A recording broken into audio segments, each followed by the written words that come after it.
உங்க கூட்டணியில இருந்து ஓபிஎஸ் வெளியே போயிட்டாரு. எங்க கூட்டணியில உங்க கூட்டணியில தான் இருந்தாரு.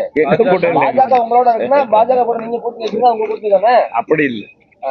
அவர் ஏற்கனவே பாரதிய ஜனதாவோட, அதாவது கூட்டணி என்பது இப்போவும் சொல்றான். நான் ஆரம்ப காலத்திலிருந்து நான் சொல்லிட்டு வரதான் பொதுச் செயலாளர்னு சொல்றாரு.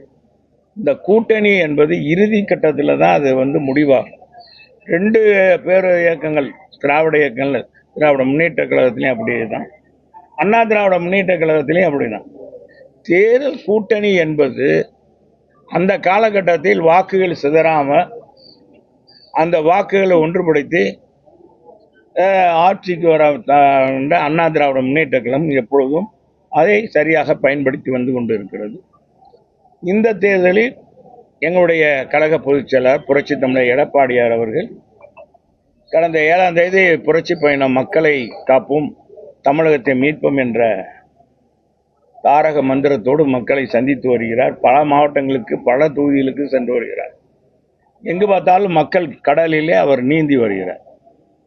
தமிழகத்துக்குள்ளே மக்கள் கடல் கூடியதோ, கடல் வந்துருச்சோ அப்படின்ற மாதிரி தமிழகத்து அதாவது கிராமப்புறங்களில் கூட மக்கள் அலை அலையாக வர்றாங்க. இது பெருத்த ஆதரவை கொடுக்கிறது.